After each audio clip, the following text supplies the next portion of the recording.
Happy Tuesday, June 2nd, ladies and gentlemen, and welcome to ScreenPlayers News. You should subscribe to the channel for the best news and insights on PlayStation and Xbox, as well as some fun and banter with us on our ScreenPlayers podcast. I had already recorded today's episode last night, and it was going to be about the PlayStation 5 Future of Gaming event. However, given the circumstances, the event is now cancelled, and here's what PlayStation tweeted last night.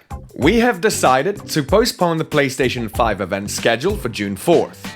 While we understand gamers worldwide are excited to see PS5 games, we do not feel that right now is a time for celebration, and for now, we want to stand back and allow more important voices to be heard. And of course, we were all excited about the occasion, but let's face it, Sony has made the right call here.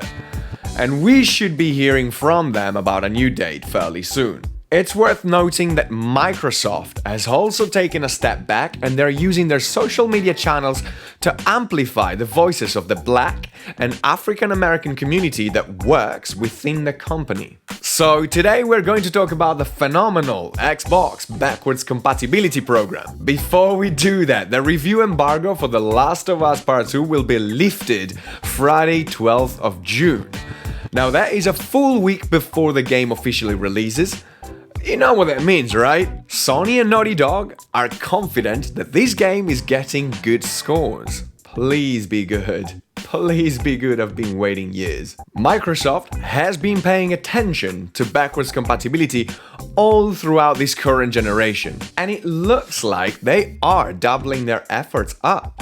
Ronald, director of program management for Xbox Series X, declares that Team Xbox is working hard to make sure that our gaming legacy is being preserved. He claims that the curated list of games from Xbox One and earlier generations plays best on the Xbox Series X. He went on to elaborate that this is possible because of how backwards compatible games run natively on the Xbox Series X hardware, running with the full power of the CPU, the GPU, and benefiting also from the NVMe SSD speed to reduce in-game load times. But it gets better. In fact, the cool folks at Xbox developed a crazy feature whereby Series X delivers a new innovative HDR reconstruction technique. This enables the platform to add HDR support to Xbox 360 and original Xbox games that were developed way before the existence of HDR. And if you thought that this all sounds too good to be true,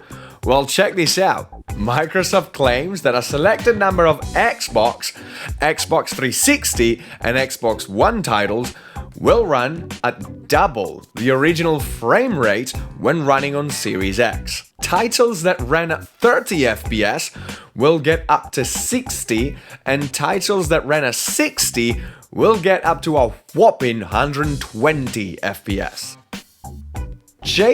Ronald concludes by saying that the team continues to listen to feedback from the community on additional titles that they would like to be added to the compatibility program. So that curated list of backwards compatible titles could keep on getting larger. We can sum this up by saying that Xbox Series X will be flexing its muscles both for next gen and older titles alike. So far, it doesn't look like backwards compatibility is on Sony's priority list, but hopefully that will change. Looks like the PS5 event wasn't the only big thing that was gonna happen this coming Thursday. According to tech journalist Zenji Nishikawa, there's a scoop coming out on Famitsu magazine on June 4th, and it is about SEGA. He added that this is huge and it will rile up the game industry. Since this declaration, people have been speculating all sorts of crazy things, from SEGA coming out with a brand new console, to the Xbox Series X being branded and marketed by SEGA in Japan, ending up with Microsoft straight acquiring SEGA. Yeah, well, never say never, I suppose, but as we say in Italy, these speculations are pretty much fried air. So don't waste your time with those. One thing that would not surprise me is maybe a Dreamcast Mini being made. If anything, this is way more plausible than everything else. We shall see.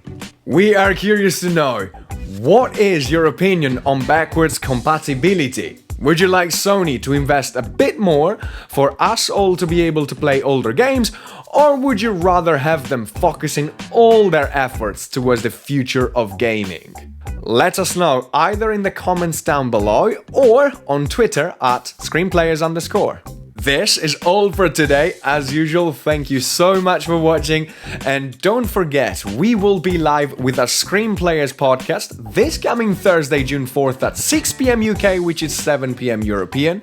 You can watch it here on YouTube or on Twitch. And we'll be talking about who are our least favorite video games characters of all time. So prepare yourselves for some controversy and maybe a little bit of fighting among ourselves. Have a great Tuesday and see you in 2 days' time.